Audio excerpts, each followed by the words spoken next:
No doubt you remember back in January of this year when My Arcade blew up our little video game corner of the internet with so many new product announcements that we knew 2023 was going to be one to remember.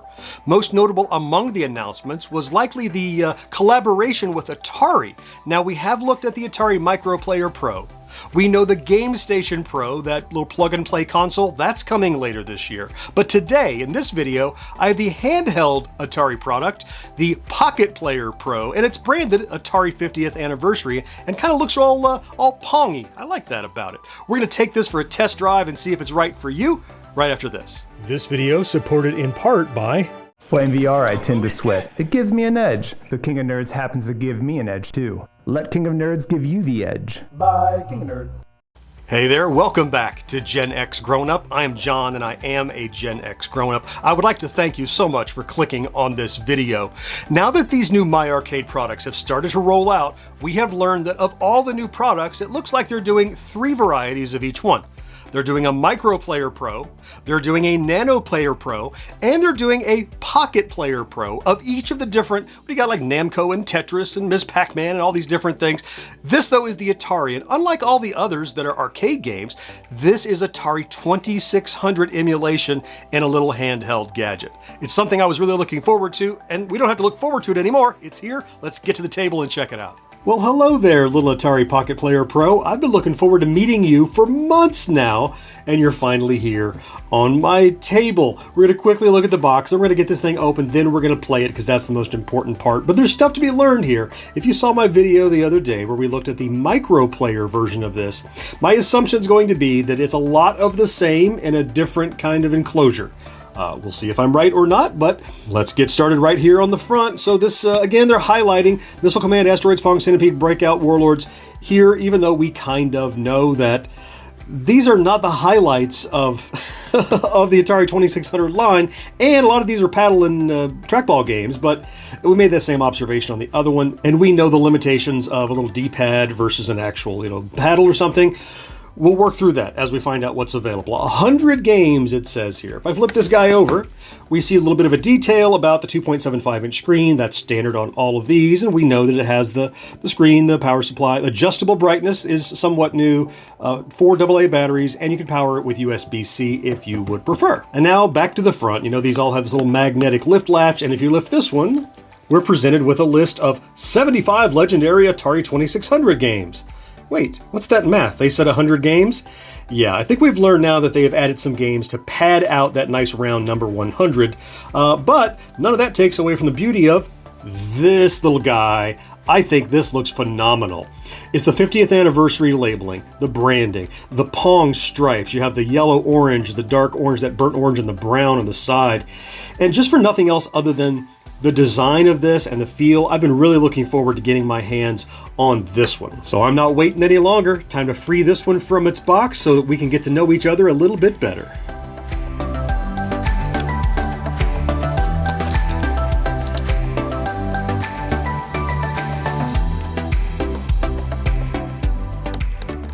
Once inside, we're greeted with the Pocket Player Pro itself. We have a set of instructions here, throw those away right away, and then we have one of these flyers, a little brochure of what else is out there. Now, this is one of the old ones. It has old Pocket Players and stuff on it, stuff we've already seen. But the new flyer that's showing up in some of the other units is a checklist of all the new stuff for 2023. And since My Arcade gave me a checklist, I gotta check stuff off. And there's my Atari 50th Anniversary Pocket Player Pro checked off. With that taken care of, let's take a quick tour of the hardware of this little Pocket Player Pro. Starting over here on the left-hand side, we have the standard Pocket Player D-pad. Now, I think this is the same D-pad we've had on previous Pocket Players. I recently tried it out on the new Street Fighter, and I found it to work really, really well, despite the fact that it's not very clicky. We have the branding here, Atari 50, and just below that is the single front-firing speaker. Slide over here to the middle. This is the 2.75-inch screen. Farther over here on the right-hand side, then you have the buttons. You have an A and a B button. I like how they're aligned along with the Pong stripe there. So they're transparent with the A and the B is countersunk inside of it. And then you have a select and start, which this being 2600 games, I'm sure that's going to be game select and game reset that you would have had on the console. Down here on the bottom, this would be the part facing you. There is a USB-C power in cable if you'd like to do that instead of batteries, and then a headphone jack as well. Nothing of particular interest around back. These are the two battery covers. There are two batteries go in each one of these. There's a safety screw in each one and a little click. I've noted how these make a nice little grip for your fingers when you're holding onto it. And I failed to mention, though, how they add some little ridges here to give you a little friction as you're holding on it so it doesn't slip out of your hands. Speaking of not slipping out of your hands, we also have this little wrist strap lanyard that you can put on so that you don't drop your little Atari Pocket Player Pro. And then finally across the top, this would be the part away from you. Here's a power on-off switch. We have that variable brightness toggle. We'll look at that in a bit.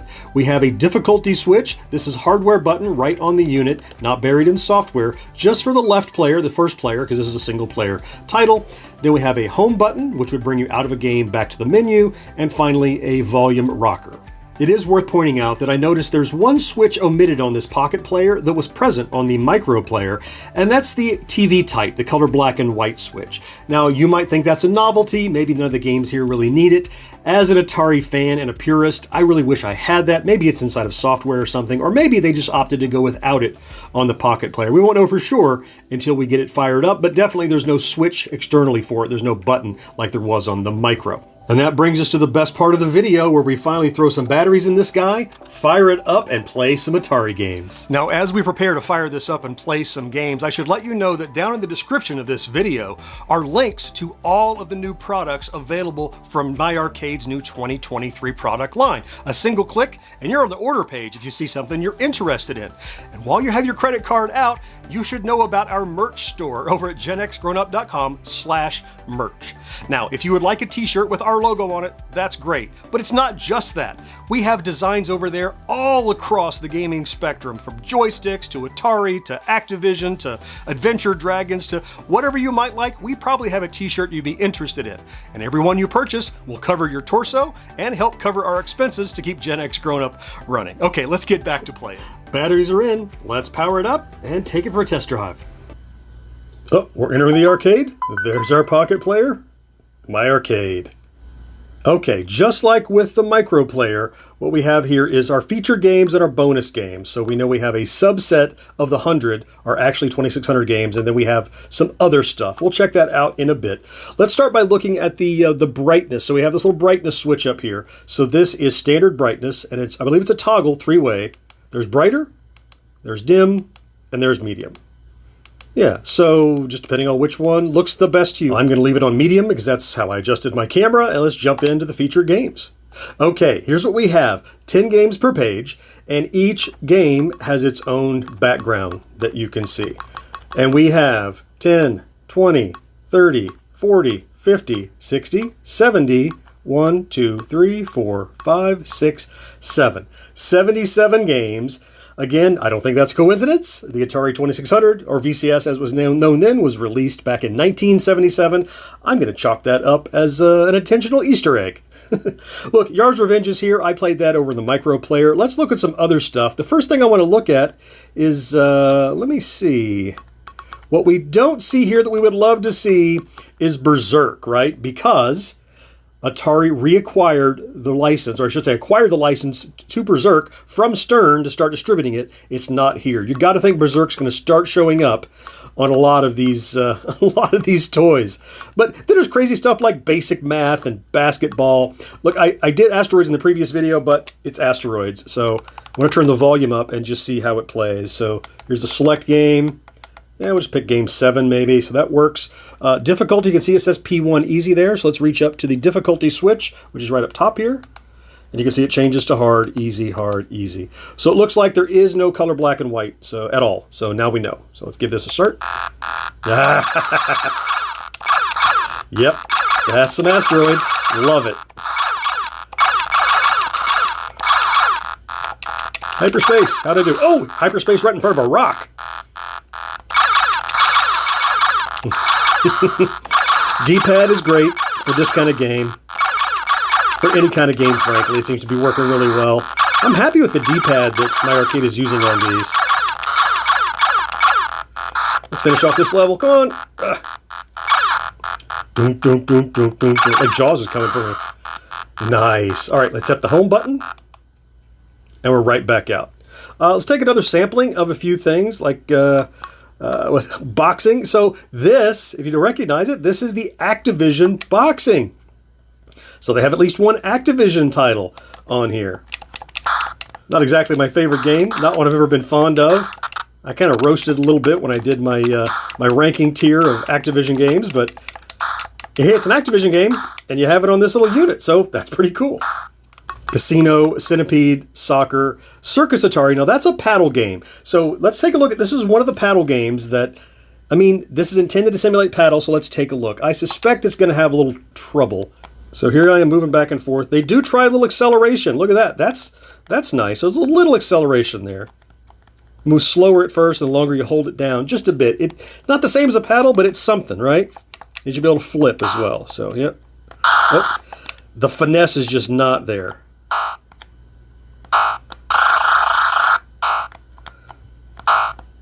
I mean, it's playable. When it gets hairy, it can be pretty tough. Ooh, like that. And it's not even getting hairy yet. Look, we know the limitation. We wish we had paddles on everything. Paddles were not in the cards for this little unit, so instead you get interpolated joystick control as paddle data. And that's what you get. You can't make fine adjustments. All right, let's try another. I noted before we looked at the micro. Here's a 20th Century Fox game, Fast Eddie. Got some basketball, some Dodgemas on here. Dark Chambers is a late 2600 game, and it's really a cool game. It's like a dungeon crawl. You run around different levels, and you have to almost gauntlet your way around and tackle some different dudes. And that's what we've got here. You gotta shoot them. They turn into nothing. Ooh, that hurt a little. All right, let's see what else we got. Gravitar is down here, and I just recently looked at Gravitar when we got that Atari XP Gravitar, another late model game, 83 from Atari. Yep, there I am. Yep. Go to a base over here. Then you got to fly around. Whoa, not crash like I just did. Shoot all these little bases. Plus, there's gravity's an issue. Can't sit on Gravitar. There's one. Yeah, you got to clear all these little planets to move on to the next little solar system. Whoa! Ooh, well, I have a shield that I keep forgetting to use. That's there too. Okay, now I've cleared the level. I could go get fuel. Let's just see if I can escape without dying. There we go. All right, so there's some Gravitar. Nice. And it looks and controls well here too. Gravitar is pretty finicky. I mean, Haunted House, Home Run, Millipede. So this is the evolution of Centipede, of course. We can go give that a quick take a look. It's basically Centipede, but, you know, on steroids. It has extra stuff going. You get the DDT to blow up. Whoa. There he goes. Yeah, this plays well. While we're here on a dark screen before I leave Millipede, I should show you kind of a viewing angle. Now I can tell you that contrast is better to my eye than it is here in reality. There's a little bit of a fade in the corner that I'm not noticing when I look straight on, but the camera does. It looks more like that to me all of the time. So there's a viewing angle issue. If you get too far, of course, it'll wash out, but never goes fully gray to the east, but to the west it kind of gets fully gray. So that's just how it's polarized, but straight on, I'm seeing a nice clear image here that doesn't even have this side fade that you might notice. All right, let's move on. Miniature Golf, Missile Command. Now I should take a look at Missile Command because I noticed some extra flicker in the Missile Command on the micro, so I'd like to take a look here. Yeah, definitely seeing it here too. You see how the ICBM trails are kind of flickery? I'm going to guess that has to do either with the emulator chosen or with the screen. I'm going to guess it's an emulator setting, because I know that some extra layers and overlays can lead to that kind of flicker with some VCS emulation. I've only ever noticed it, and I've not played all 77 games, I've only noticed it in Missile Command, but it's definitely present. It's not like game-breaking, but it's worth me pointing out since this is a review. And while we're here, let's see if we can get Rob Fullup's Easter egg. That's usually pretty easy. Go to game 13, start, and just don't get any points no matter what you do. Watch this far right city, and the game is over. All right, and out of bullets, just gotta wait for the round to end. Here comes our Rob Fullup Easter egg. There he is. We see you, Rob. Nice job on this Missile Command port. Now, since Pong is advertised on the front of the unit, I think it's fair to show you Pong here, just like I did with the micro player, to understand what are the limitations of the joystick paddle translation. So I'll start the game. Now, this is actually the only multiplayer game on Video Olympics, this single player Pong, and I'm having trouble. Fine adjustments are just really difficult. This is far from the best way to play Pong or any paddle game, honestly. The other games are great. Paddle, pretty rough. Pretty rough. We got all the Real Sports down here, which I believe Real Sports actually enabled multiplayer. Let's take a look at tennis. I don't play many sports games very often, but Real Sports Tennis was kind of an awesome game. That thing could have been an Activision title, quite honestly. Man, nice and loud, huh? Look at that. Oh, got me. They did such a good job with these Real Sports games. It's too bad they were so late in the life of Atari. They were kind of an answer to Intellivision Sports. Yeah, nice game. Lots more Real Sports, of course. Roadrunner, Saboteur. There you go, Howard Scott Warshaw. Save Mary, a great homebrew. So you're seeing on here we have homebrew stuff, we have Activision stuff, we have Fox stuff, we have different stuff you wouldn't expect. So, oh my goodness, Space Raid. Do you know Space Raid? This is something. This is basically a ripoff of Mega Mania. Check this out. See that? So I guess you couldn't get Mega Mania licensed, but you could get this Space Raid ripoff thing. So if you're hungry to play some Mega Mania, it's kind of on here. Even though, shh, don't tell anybody, it's kind of on here. All the sounds are there. That's just Mega Mania. They just redone all the sprites. Look, the tires are now, what is that, little skulls or something? Yeah, okay. Starship, there's a launch title from Atari, Steeplechase, the Super Football, the Super Sports are down here. All the Sword Quests, if you'd like to go through those, nice place to do it. And there's our Tempest. We can give Tempest a try because it was on the front of the box and it's a prototype. Never actually released. Rightfully so. It should never have been released. It's just such a... Tempest is a game that just doesn't belong on the VCS, in my opinion. And I think they could probably do more now. You know, you get a modern homebrew developer after Tempest, and I bet they could do something, but it would be inspired by, you couldn't replicate that sharp angles of the vector that you got on the original arcade game. But you get some checkers, some chess, some pinball, and Warlords is here, which we know Paddle's going to be challenging, and my Yar's Revenge. I've got to destroy the Kotile once since I'm here.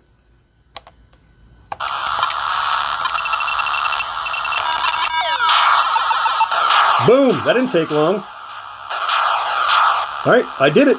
Now, I would be remiss if I didn't look at the bonus games. I'm really curious to know if they're the same bonus games that were on the micro player. I bet they are. Let's see. There should be 23 of them. Yeah, looks like it. 8 Eyes, Bad Street, Free Fall, Greed's, Immortal. Yep, there's Snacky or Snaky down there. Motor Rally, Metal Mech. Here's Motor. Let's try one. Let's try Motor Rally. It's a motorcycle game. Yeah, I mean, it smells kind of NES-y to me. Maybe not exactly, but... I mean, I'm not going to write home about this. Motor City Patrol, The Mutant Virus, Nightshade, POW 2. I know Pyramids of Ra. And Reversi, a board game. Greed, that looks like another Snake game. Free Fall. Sure, let's take a look at one more, just to say we did. Alright, so start.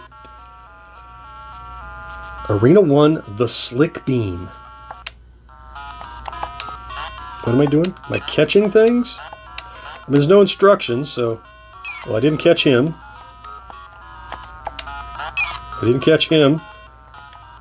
Up, down? No. I'm about to give up. Okay, with no instructions, whatever this is, it's not a great game. So that's a pretty good cross-section of what this cool little Atari Pocket Player Pro has to offer. Now, I'm not going to beat around the bush or mince words. I'm a fan of this little pocket player. And right up front, I want to acknowledge the things it does not have that don't stop me from liking it. We've had a lot of other handheld Atari 2600 emulation devices in the past. From the likes of Blaze Entertainment, we had one from Dollar General, and those have arguably more things on a checklist than this device does. What about an SD card slot? Not here. What about rewind? What about save game state? What about pause? What about all that stuff? That's not here. What this does have, though, is a really nice screen, a really nice collection of games, surprisingly decent bonus games to round out the 77, and most importantly, it's available right now. Many people say in the comments, man, there's a better one of these out there. Well, there is, if it's available, if you have to browse through eBay because they're not widely available or no longer being manufactured or sold, or you have to shop around online to find one sold from a specialty shop with no mass market retail and you have to import it. I acknowledge this is not the very best ever Atari 2600 handheld device. What it is the best purpose-built Atari 2600 handheld device on the market right now. I'm very fond of this little guy. In fact, I'm prepared to rate it 3 3/4 tokens out of 5. Now, I would go 4.5 if it had some of those features that we were missing. SD card, rewind, pause, save state, all that sort of stuff is not present here. But that's not to say there wasn't a great deal of attention to detail and listening to the fan base. Look, a dedicated button for difficulty right on the unit, a variable backlight, and the design of this thing, that beautiful Pong artwork and the 50th anniversary logo, just speaks to me as an Atari fan. This is easily my favorite Atari handheld that is available at retail right now. Other people have done other things in the past, but I'm going to judge this one on what it does today, and what it does pretty doggone well. Now, before I leave, I must let you know that AtGames sent me this unit for review, but they had zero editorial input as to what I would say about it one way or the other. And remember, if you're interested, links down in the description where you can buy one of your very own or any other of these MyArcade units that are now hitting stores. I'm going to throw some links over my shoulders here and here to some other coverage I'm doing of this MyArcade 2023 rollout. I certainly hope you found something to enjoy in this video, though, and I cannot wait to talk to you again next time. Bye-bye.